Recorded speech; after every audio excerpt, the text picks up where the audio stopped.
My family mocked me at dinner, so I took everything from them. I'm Auntie Jasmine, a 52-year-old black woman who's seen enough in this life to recognize disrespect when it's staring me in the face. At my own Thanksgiving dinner, my daughter, son-in-law, and sister sat at my table, the table I'd set with my grandmother's china, and laughed at me like I was some kind of joke. They mocked my cooking, my clothes, my old-fashioned ways. What they didn't know was that I'd already found the documents in my daughter's purse, the ones showing their plan to have me declared incompetent so they could take my 3 properties and the family business my late husband and I had built over 30 years. 6 weeks later, at Christmas dinner, I had them all arrested in front of the entire family.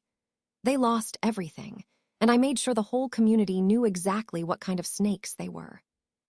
The morning after that Thanksgiving dinner, I sat at my kitchen table, the same scarred oak table where I'd fed my family for decades, with my hands wrapped around a cup of coffee that had gone cold an hour ago. The old clock on the wall ticked away, each second a reminder of how stupid I'd been. How blind. The house was quiet now. Too quiet. The silence pressed against my ears like cotton, making my own thoughts sound too loud in my head. My hands trembled slightly as I set down the cup. I forced myself to breathe slowly, in and out, the way my mama had taught me when I was a little girl dealing with schoolyard bullies. Had I been such a fool? 52 years on this earth, and I thought I knew people. I thought I knew my own daughter, my own sister. But the way they'd looked at me last night, the barely concealed contempt, the smirks they'd shared when they thought I wasn't looking, it made my stomach turn. The room started spinning slightly, and I gripped the edge of the table to steady myself. My throat felt tight, like someone had their hands around it. I'd raised that girl. I'd sacrificed everything for her. And this was how she repaid me. But what really got me, what really made my blood run cold, was what I'd found in her purse when I went to get her some Tums after dinner. She'd complained about indigestion, the irony wasn't lost on me now, and asked me to grab them from her bag. That's when I saw the folder. The documents. The petition to declare me mentally incompetent. My own daughter. I closed my eyes, but that only made the memory sharper. I could see the words on that paper as clearly as if they were printed on the inside of my eyelids. Unable to manage her affairs, showing signs of dementia, frequently forgetful and confused. All lies. Vicious, calculated lies. The afternoon sunlight streamed through my kitchen window, hitting the family photos on the wall. There was my daughter Keisha at her high school graduation, me standing next to her in my Sunday best, both of us grinning like we'd won the lottery. There was another one from her wedding 5 years ago, me in that purple dress I'd had specially made, her in white, both of us crying happy tears. How did we get here? I remembered the day Keisha was born like it was yesterday. November 3rd, 1994, at 3:47 in the morning at County General. My husband Marcus had been right there with me, holding my hand so tight I thought he might break it. When they put that baby girl in my arms, with her tiny fingers and her big brown eyes, I'd promised her I would give her everything I never had. And I did. Marcus and I, we worked ourselves to the bone. He drove trucks long haul while I cleaned houses during the day and did people's hair in our basement at night. We saved every penny, lived in a tiny 2-bedroom apartment that barely fit the 3 of us, wore clothes from Goodwill. But we had a plan. 5 years after Keisha was born, we bought our first property, a small duplex on the east side. It wasn't much, but it was ours. We fixed it up ourselves, spending weekends painting and repairing, learning as we went. We rented out both units and lived with my mother for another 2 years while we saved for our own place. I remembered Marcus carrying me over the threshold of our first real home. I was 32 years old, and it was the first time in my life I'd lived somewhere that truly belonged to me. Keisha had her own room, painted pink because that's what she wanted. We had a backyard with a swing set. We had arrived, but Marcus wasn't done. He had dreams, that man, big dreams. "Jasmine," he'd say to me at night after Keisha was asleep, "we're going to build something real. Something that'll take care of our family for generations." He started a moving company with his brother Ray. Small at first, just the 2 of them and a rented truck. But Marcus was smart and he worked hard and people noticed. The business grew. Within 10 years, we had 5 trucks and 8 employees. We bought 2 more properties, including the commercial building where the business was headquartered. Then, 12 years ago, Marcus had a heart attack. Dropped dead at 52 years old, the same age I am now. The irony isn't lost on me. I'd had to run the business myself after that, and let me tell you, it wasn't easy. A lot of people thought I couldn't do it. A black woman in her 40s running a moving company. They underestimated me. I proved them all wrong. I built that business up even more. Expanded to 3 more trucks, hired more people, started doing commercial moves, not just residential. I was good at it. I was respected. I made sure Keisha had everything: private school, college tuition, a car when she graduated, even a down payment on her first house. And my sister Denise, Lord knows I helped her too. When her husband left her, who took her in? Me. When she needed money to go back to school? Me.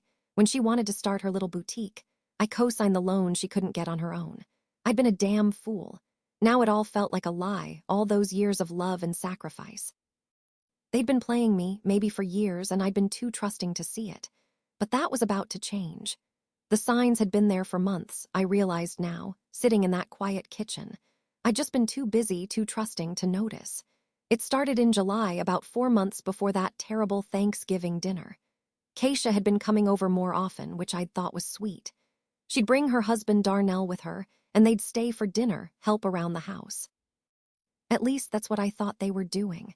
"Auntie Jasmine, you know you're getting older now," Keisha had said one evening, using that sweet tone that should have set off alarm bells. "Maybe you should think about slowing down. Let me help you with the business stuff. All that paperwork and stress, it's not good for you." I'd laughed it off at the time. "Girl, I'm only 52, not 92. I'm fine." But she'd kept pushing. Every visit, there was some new comment about my age, my failing memory, my confusion. She'd bring up times I'd supposedly forgotten things, appointments I'd apparently missed, conversations I supposedly couldn't remember. The thing was, I hadn't forgotten any of it. I had a calendar, I wrote everything down. My memory was sharp as ever. But she kept insisting, and Darnell would back her up with this concerned look on his face. "Ma, you forgot we were supposed to meet for lunch last Tuesday," Keisha would say. "No, baby, we said Wednesday. I have it written down." "No, it was definitely Tuesday. See, this is what I'm talking about." Gaslighting. That's what the kids call it these days, making someone doubt their own reality. And it had been working, too. I'd started second-guessing myself, wondering if maybe I was forgetting things. Then there was Denise, my older sister. She'd started acting strange, too. Coming by more often, asking questions about the properties, about the business finances. "Just curious," she'd say with a smile that didn't quite reach her eyes. "Making sure my baby sister is doing okay." I'd found it odd, but I'd pushed down my suspicions. This was my sister, my family. They loved me. The first real concrete evidence came in September, about 2 months before Thanksgiving. I'd been at the business office, going through some paperwork in the back room, when Keisha and Darnell showed up unexpectedly. They didn't know I was there, my car was in the shop, and my friend Dorothy had dropped me off. I heard them talking to my office manager, Sandra, out front. "We need copies of all the financial documents," Darnell was saying, his voice low. "Bank statements, property deeds, business licenses, everything." "I don't know if I should do that without Mrs. Williams's permission," Sandra said, bless her heart. "It's fine," Keisha said, and I heard the edge in her voice that she usually kept hidden from me. "My mother asked me to help her organize things. She's been forgetting a lot lately, getting confused. We're worried about her." I'd frozen in place, my heart pounding. Getting confused. I wasn't confused about a damn thing. Sandra, thank God, had insisted they get my written permission first. They'd left empty-handed, but I'd heard enough. Something was very wrong. That night I'd started paying closer attention. I began keeping notes, watching, listening. And the more I watched, the more I saw. Strange charges on my credit card, lunches with someone named Dr. Morrison that Keisha had supposedly put on my card because hers wasn't working. "Remember, Ma? I told you about it." I didn't remember because it never happened. Important documents that went missing from my home office, only to reappear days later, slightly out of place. Whispered phone conversations that stopped abruptly when I entered a room. And then, 2 weeks before Thanksgiving, I'd done something I never thought I'd do. I'd installed one of those nanny cam things in my living room, hidden in a bookshelf. My neighbor's grandson helped me set it up. He thought I was worried about a housekeeper stealing. I let him think that. What I captured on that camera made my blood run cold. It was a Wednesday afternoon. I'd told everyone I was going to visit my friend Beatrice for the day. Instead, I'd parked my car a few blocks away and walked back, entering through the back door quietly. Then I'd gone upstairs to my bedroom and watched the camera feed on my phone. Keisha, Darnell, and Denise had let themselves into my house using Keisha's key. They'd gone straight to my home office. "We need to find her will," Denise was saying, rifling through my filing cabinet, "and any powers of attorney documents." "What if she doesn't have a will?" Keisha asked. "Then it all goes to you anyway," Darnell said, sitting at my desk like he owned the place. "But we need to make sure there aren't any surprises. No charities, no distant relatives, nothing." "What about the competency petition?" Denise asked. "When are we filing?" "After Thanksgiving," Keisha said. "Need a few more documented incidents of her confusion." Dr. Morrison said he'd sign off on it after one more session. My hands had been trembling so hard I'd almost dropped my phone. Dr. Morrison. That was the charge on my credit card, except I'd never been to see any Dr. Morrison. They'd been going to some doctor, probably a shady one, and fabricating evidence that I was mentally incompetent. "Once she's declared incompetent, I get conservatorship," Keisha continued. "Then we can sell the properties, liquidate the business, and split everything. Ma won't be able to stop us." "How much are we talking?" Darnell asked. "The 3 properties are worth at least $2 million, probably more," Denise said. "The business is worth another $1 million easy, plus her savings and retirement accounts. We're looking at close to $4 million total. And she'll be in a nice care facility," Keisha said, her voice dripping with false sympathy. "Somewhere comfortable. It's not like we're being cruel. She's old, she's not all there anymore. This is the best thing for everyone." I'd had to bite my fist to keep from screaming. These people, my daughter, my sister, my son-in-law, were planning to steal everything Marcus and I had built. They were going to have me locked away in some facility and take it all, over my dead body. The pattern recognition hit me all at once, sitting there in my bedroom watching them plot against me. Every concerned comment about my memory. Every suggestion that I should slow down. Every time they tried to get me to sign papers, just updating things. It was all part of a long-term plan to take everything from me, and that Thanksgiving dinner 2 weeks later had been the final nail in the coffin. They'd mocked me openly that night, their contempt barely concealed. When I'd brought out the turkey, Keisha had actually laughed. "Oh, Ma, you overcooked it again. You used to be such a good cook. I guess that's another thing that's slipping." I hadn't overcooked anything. The turkey was perfect. When Denise had complimented my dress, it was with this pitying tone. "It's very colorful, very you. I mean, not everyone could pull off wearing something like that at your age." There was nothing wrong with my dress. It was a beautiful burgundy sheath that I'd worn to church just last week, and I'd received compliments on it all morning. Darnell had been the worst, though. He'd patted my hand at one point and said, "Don't worry, Auntie Jay, we're going to make sure you're taken care of. You don't need to worry about the business or the properties or any of that complicated stuff anymore. We've got it handled." The audacity. The sheer audacity of sitting at my table, eating my food, and telling me they were going to take everything from me. That's when I'd excused myself to get Keisha's Tums and found the petition in her purse. The one they were planning to file in 2 weeks. The one that would declare me mentally incompetent and put Keisha in charge of everything I owned. My marriage had been a partnership. My life had been built on trust and love. And now it all seemed like a lie because the daughter I'd raised, the child I'd given everything to, was planning to destroy me. But they'd made one critical mistake.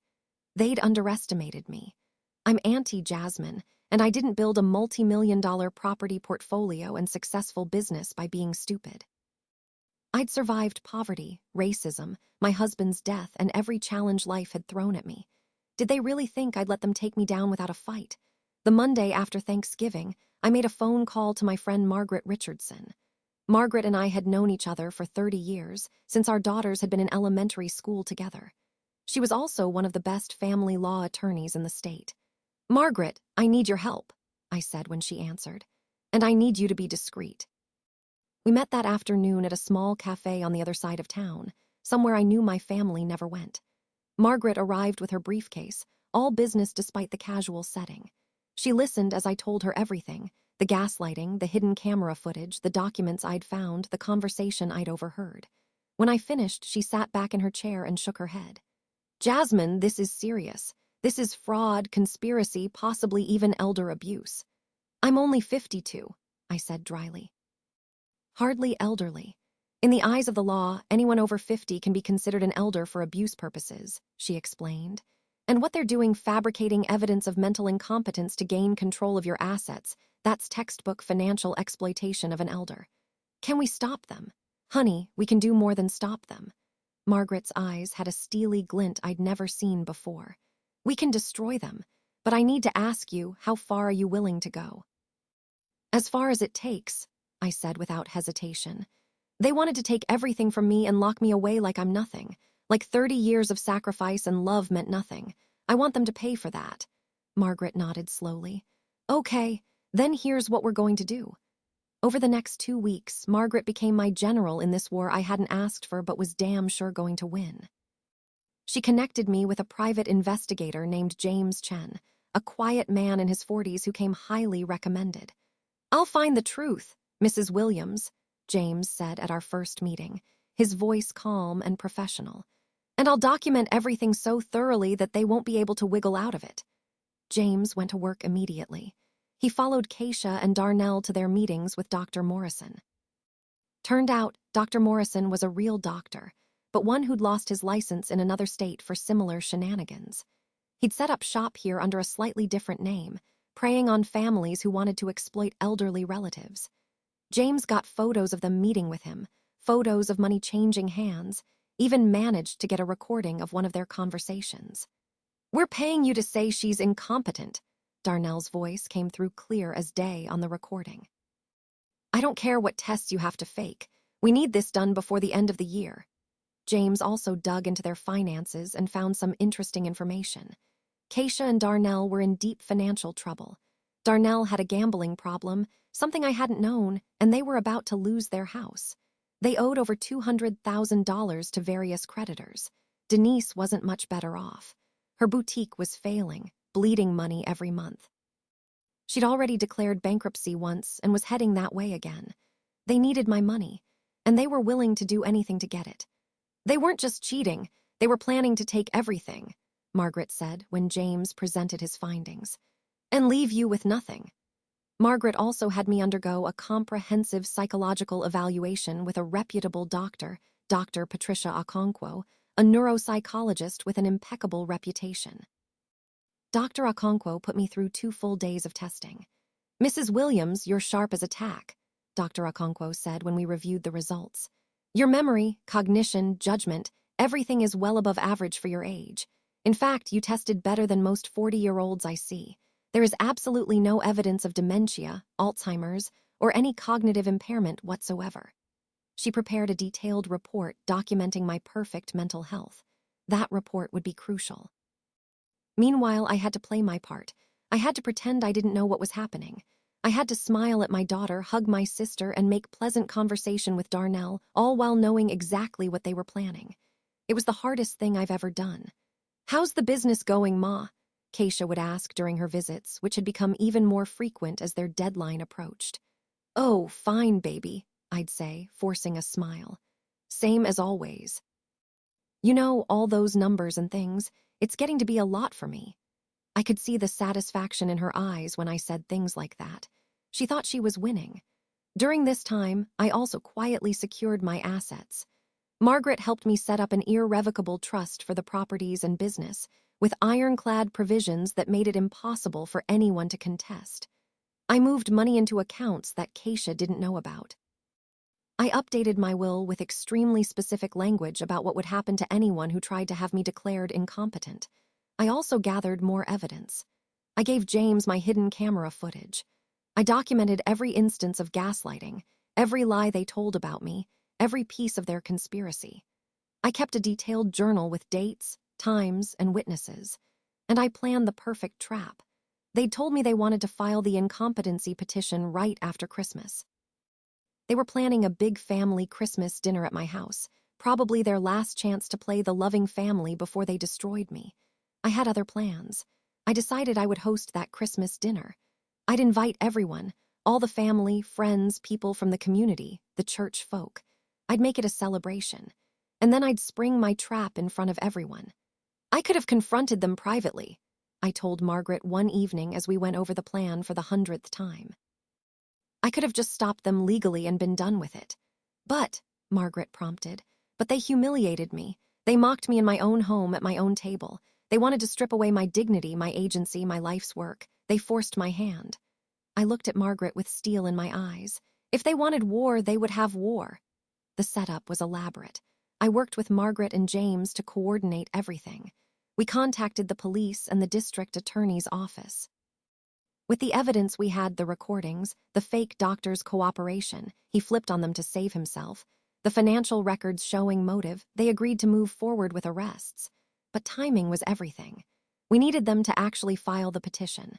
We needed them to commit to the fraud completely, with no room for them to claim it was just consideration or discussion. They had to actually do it. The week before Christmas, right on schedule, Keisha called me. "Ma, I need you to sign some papers," she said, her voice sugar-sweet. "Just some updates to your will and estate planning for tax purposes." "Of course, baby," I said, playing my part perfectly. "Whatever you think is best." She brought the papers over that night. They weren't will updates, of course. Hidden in the stack of documents was the conservatorship petition, the one declaring me incompetent. It had already been filled out, just needed my signature in a few places that she pointed out. "Just sign here, and here, and here," she said, pointing with a manicured nail. "Don't worry about reading all the legal language. It's just standard stuff." I signed. But what Keisha didn't know was that I'd already had Margaret review every document. I knew exactly what I was signing. And more importantly, by signing under duress and deception, I was giving us even more evidence of fraud. I also made sure to sign with my left hand, making the signature look shaky and uncertain. I even misspelled my own name on one of them. "Oh, Ma," Keisha said with exaggerated concern. "You spelled your name wrong. Here, let me help you." She guided my hand, basically forging my signature herself. We had it all on the hidden camera that was still running in my living room. They filed the petition on December 22nd, 3 days before Christmas. James confirmed it with his contacts at the courthouse. The hearing was scheduled for January 3rd. They thought they had 10 more days before the hearing, 10 days where they could continue their charade. They thought they'd spend one more Christmas pretending to be a loving family before they destroyed me in court.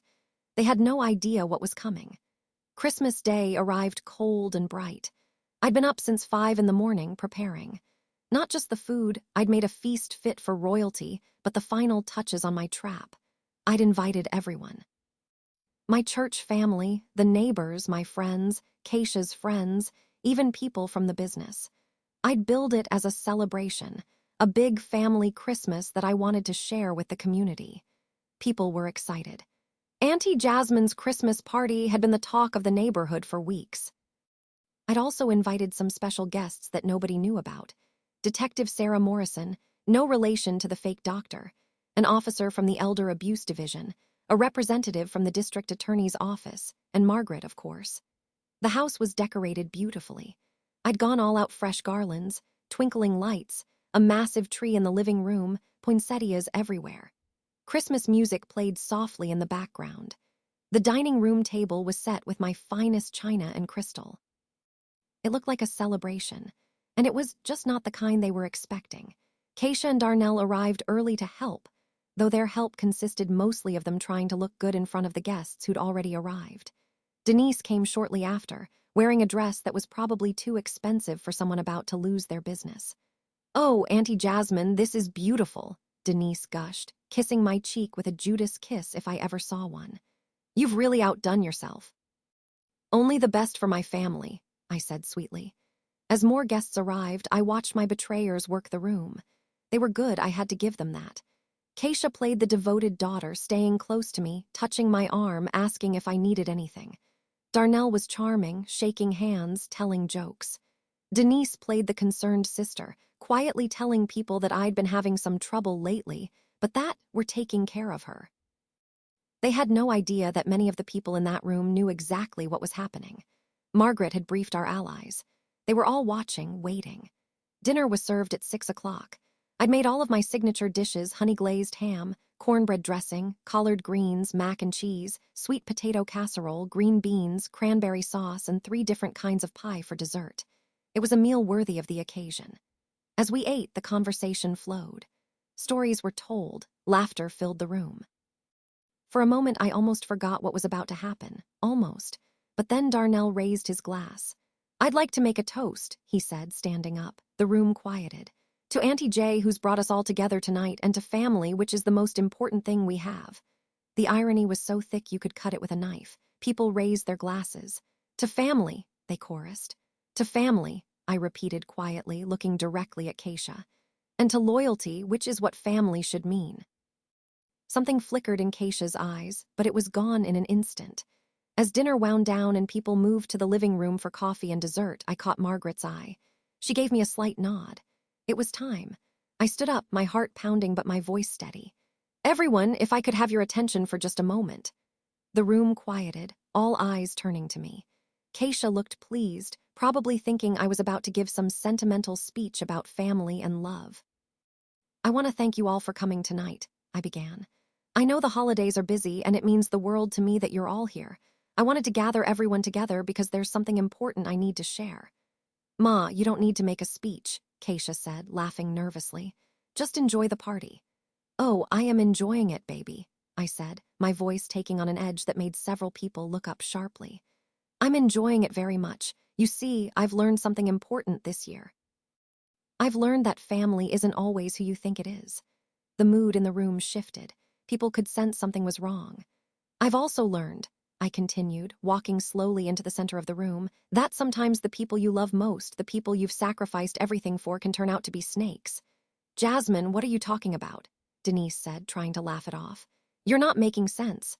"Oh, I'm making perfect sense," I said. "In fact, I've never been more clear-headed in my life." Which is interesting, considering that 3 days ago a petition was filed in court declaring me mentally incompetent. The gasp that went through the room was audible. People's heads swiveled between me and Keisha. That's not," Keisha stammered, her face going pale. "Ma, you're confused. Nobody filed anything." "Don't lie to me." My voice cracked like a whip through the room. "I know everything, Keisha, everything." I nodded to Margaret, who was standing near the television. She pressed a button on the remote, and the hidden camera footage began playing on the big screen.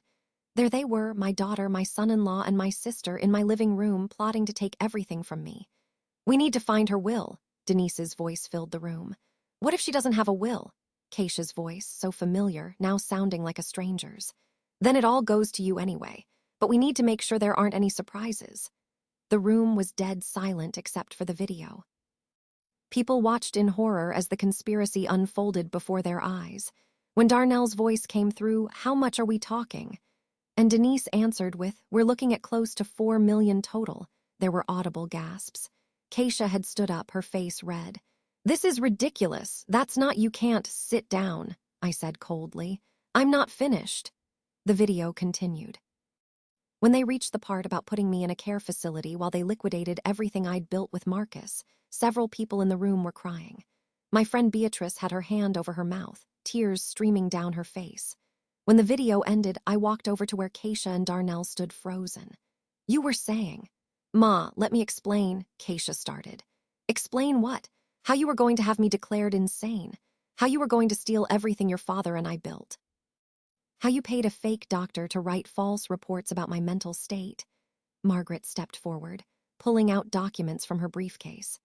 "For everyone's information, Mrs. Williams underwent a comprehensive psychological evaluation 2 weeks ago with Dr. Patricia Okonkwo, one of the most respected neuropsychologists in the state.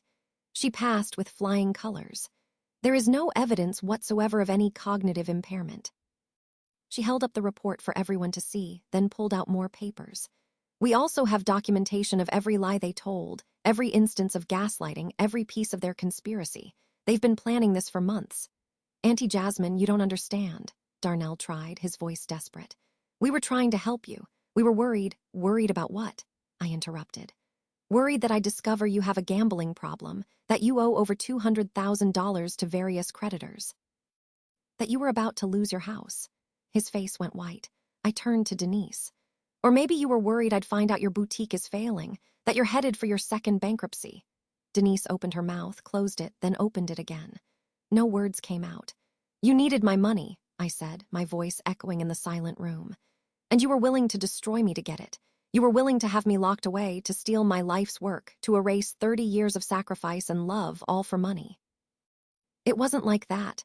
Keisha was crying now, mascara running down her face. We were going to take care of you, we weren't going to abandon you. You were going to put me in a facility and take everything. I roared, all the pain and betrayal of the past months finally exploding out of me. Did you think I was stupid? Did you think I wouldn't notice? Did you think I'd just go quietly? Ma, please don't call me that. My voice was ice. You lost the right to call me that when you filed those papers. I nodded to Detective Morrison, who'd been standing quietly by the door with the other officers. She stepped forward, holding out her badge.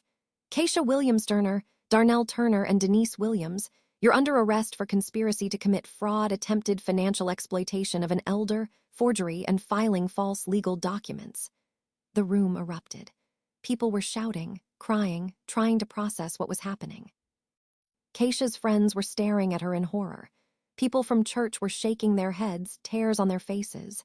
You can't do this, Darnell shouted as the officers moved forward with handcuffs. This is entrapment. This is justice, I said quietly. Auntie Jasmine, please. Keisha was sobbing now, reaching for me even as the officer cuffed her hands behind her back. Please, I'm sorry, I'm so sorry.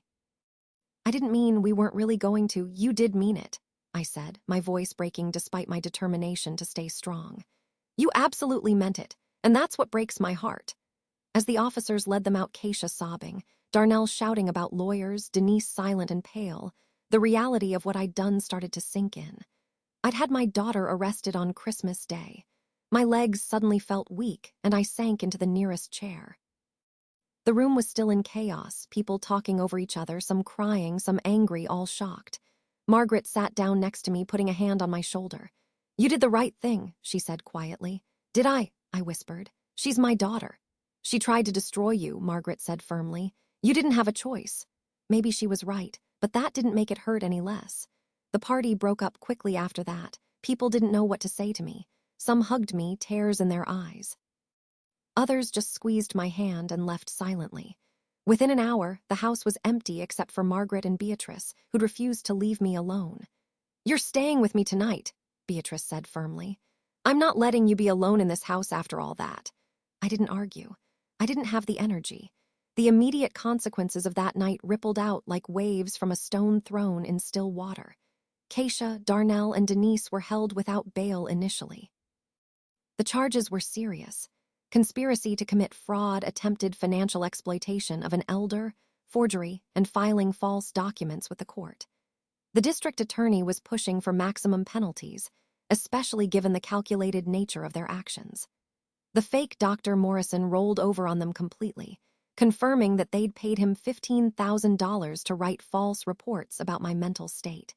He provided detailed records of their payments and conversations. In exchange for his cooperation, he got a reduced sentence, though he'd never practice medicine again. Within a week, the story had spread through the community like wildfire. The headlines in the local paper read, "Local woman arrests daughter and sister for attempted elder fraud." It made the news. People I hadn't talked to in years called to express their shock and support. The church was divided. Some people felt I'd been too harsh, that family matters should be handled privately. But most people, especially the other older members who'd built their own legacies through hard work, understood. You did what you had to do, Sister Mabel told me at service the Sunday after Christmas. Can't let people walk all over you, even if they're blood. Keisha's friends abandoned her. The ones who'd been at the party had seen everything, the video, the evidence, the arrests. There was no way to spin it as a misunderstanding. Word spread fast, and within days, Keisha's social media accounts had been flooded with angry messages. She deleted everything. Their legal situation got worse.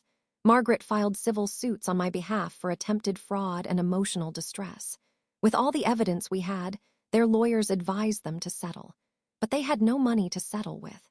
Darnell's gambling debts came to light during the investigation. Turned out he owed money to some very unsavory people. Without my money to bail them out, those creditors came calling. They lost their house within 3 months, lost their cars, lost everything. Denise's boutique closed 2 weeks after her arrest. Nobody wanted to shop at a store owned by someone who tried to defraud their own sister. She declared bankruptcy again, her second time, which meant she'd have trouble getting credit for the next decade. The criminal cases went to trial in April. I had to testify, had to sit in that courtroom and tell the whole story while Keisha sat at the defense table, not meeting my eyes. It was one of the hardest things I've ever done.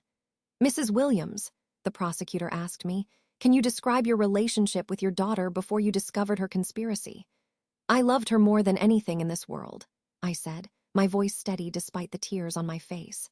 "She was my whole world. I would have given her anything she asked for. She didn't have to steal it." The jury deliberated for only 4 hours, guilty on all counts for all 3 defendants. Keisha got 5 years, though she'd be eligible for parole in 3. Darnell got 7 years. His sentence was harsher because of his prior record, something else I hadn't known about. Denise got 4 years. They lost everything in one night, just like they'd planned for me. But the consequences went beyond just them. The ripple effects touched everyone. Keisha's daughter, my granddaughter Amara, who was 23 at the time, was devastated. She called me crying after her mother's arrest. "Grandma, how could they do this to you?" she sobbed. "How could my own mother do this?" "I don't know, baby," I said, my heart breaking for this innocent young woman caught in the middle. "I truly don't know." I made sure Amara knew this wasn't her fault, that I didn't blame her. I even helped her with her rent when she couldn't afford it after her mother's arrest. She was a good kid, and she didn't deserve to suffer for her mother's sins. Some of my extended family took sides. A few cousins accused me of being cruel, of airing family business in public, of being unforgiving. "Family is family," my cousin Jerome said to me at a family funeral 6 months later. "You shouldn't have sent your own daughter to jail." "Family is family," I agreed. Which is why what they did was so unforgivable. They weren't treating me like family. They were treating me like a mark, like a victim to be exploited. Other family members understood. My cousin Patricia, who'd built her own successful business, got it immediately. "If someone tried to take what I'd worked 30 years to build, blood or not, they'd face consequences," she said. "You did what you had to do." The business actually thrived after all the drama. I think people respected that I'd stood up for myself. We got more contracts, more referrals. Sandra, my office manager, stepped up and became an invaluable partner. I promoted her to general manager and gave her a significant raise. She'd stood by me when Keisha had tried to manipulate her, and I didn't forget that. I sold one of the properties, the duplex where I'd started. It felt right to let it go. I didn't need all 3 anymore, and the money went into a trust for Amara's future. I wasn't going to let my granddaughter suffer because of her mother's greed. The other 2 properties I kept, managing them myself with help from a good property management company. The rental income, combined with the business profits, meant I was more than comfortable. But the biggest change was internal. I learned to trust my instincts again. I learned that being loving and generous doesn't mean being a fool. I learned that protecting yourself isn't cruel, it's necessary. I also learned who my real family was. Beatrice, who'd held my hand through the whole ordeal. Margaret, who'd fought for me like a warrior. Sandra, who'd refused to betray my trust even when pressured. My granddaughter Amara, who chose truth over loyalty to her mother. These were my real family. Blood didn't make family, love, loyalty, and respect did. The months after the trial were quiet, peaceful even. I settled into a new routine. I ran my business, managed my properties, spent time with friends and with Amara. I took a trip to Italy, something Marcus and I had always planned but never done. I saw the Colosseum, ate pasta in Rome, drank wine in Tuscany. I lived my life. I sometimes thought about Keisha, of course. I wondered how she was doing in prison, if she regretted what she'd done, if she understood the magnitude of her betrayal. I wondered if she ever thought about me, about all the years I'd loved her and sacrificed for her. 1 year after the trial, I got a letter from her. It had been forwarded through Margaret, who'd screened it first to make sure it wasn't some legal maneuver. It wasn't long, just 3 pages of neat handwriting. "Dear Ma," it began, and my hands trembled as I read those 2 words. The letter was an apology. A real one, not the desperate sorry I got caught kind from the night of her arrest. She wrote about her time in prison, about the therapy sessions that had forced her to confront her actions, about the shame she felt.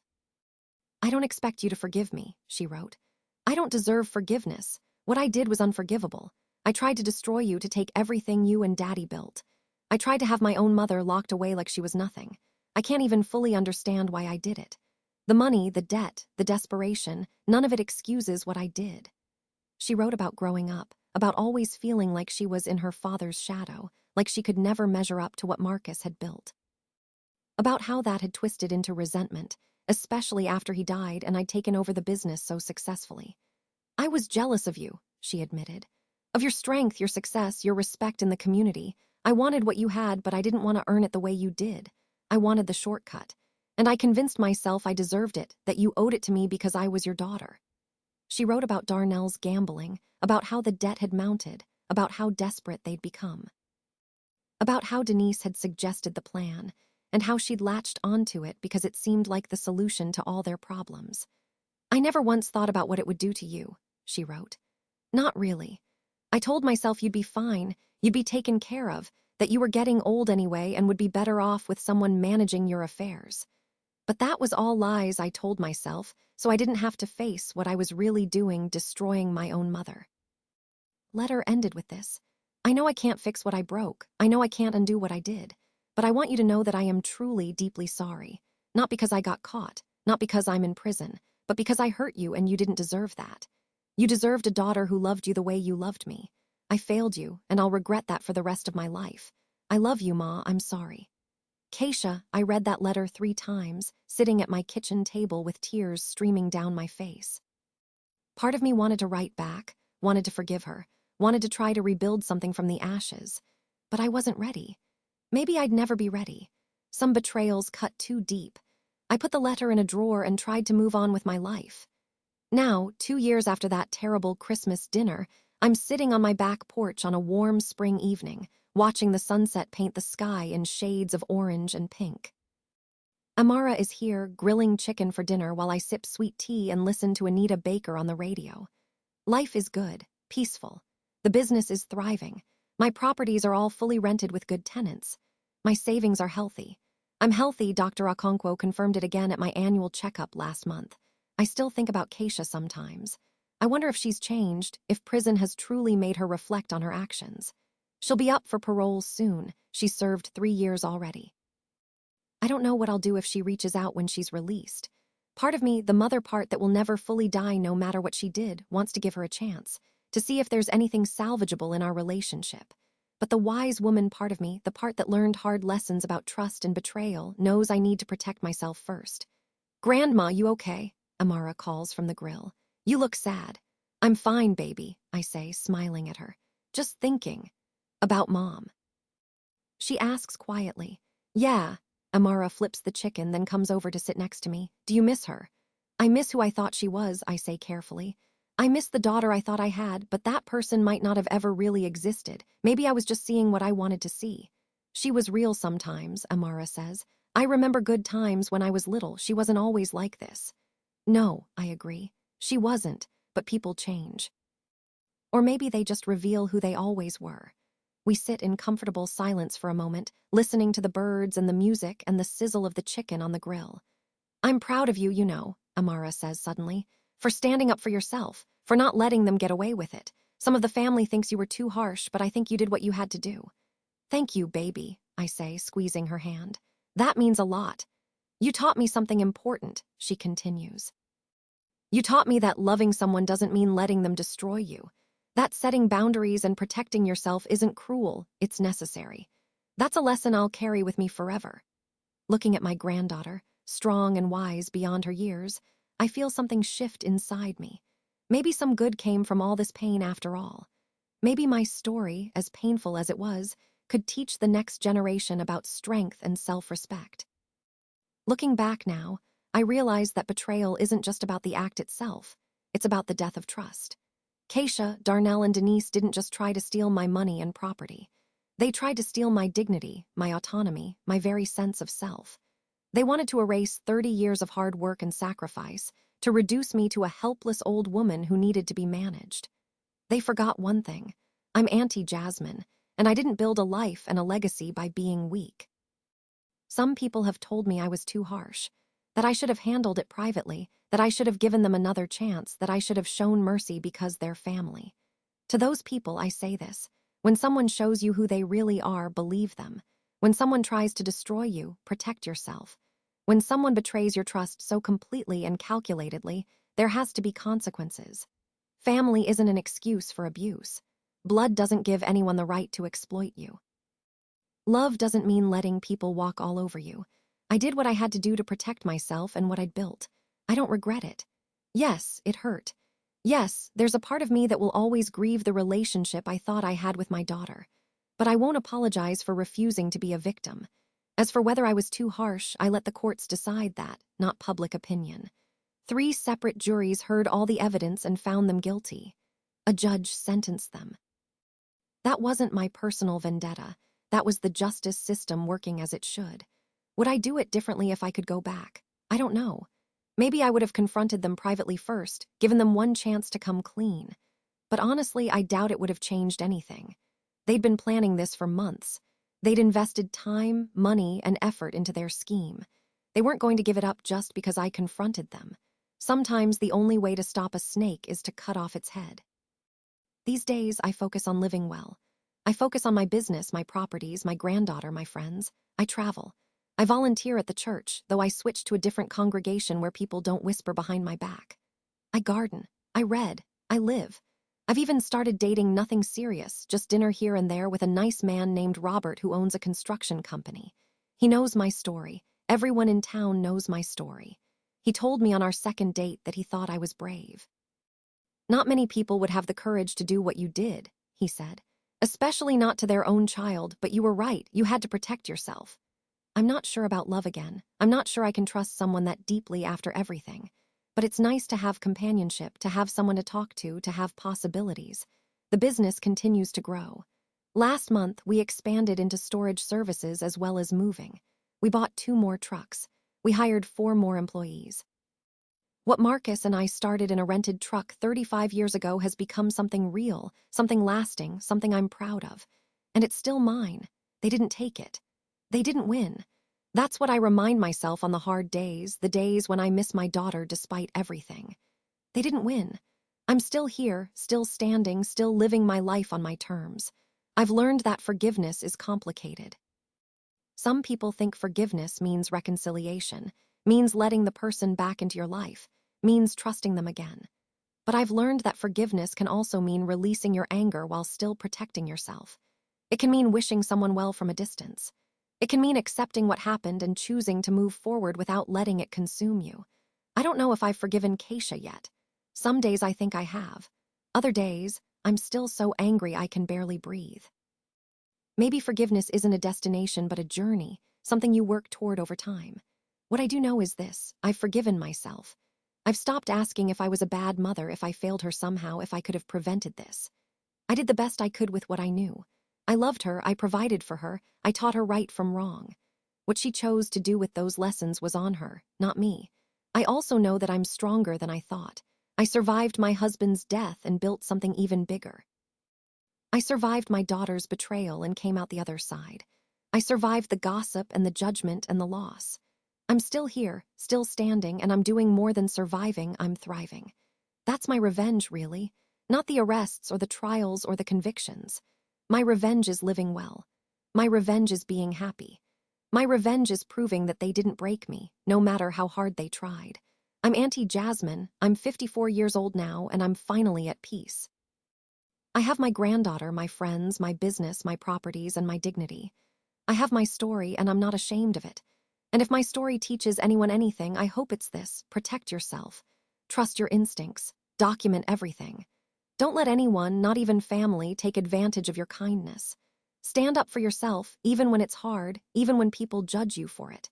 Your dignity and your life's work are worth defending. As the sun sets on my back porch and Amara brings over perfectly grilled chicken, I smile. This is my life now, peaceful, honest, real, and it's enough. The scars from that betrayal will always be there, I suppose, but scars are just proof that you survived something that tried to break you. They're badges of honor, really. Evidence that you were stronger than the thing that tried to destroy you. I wear mine with pride.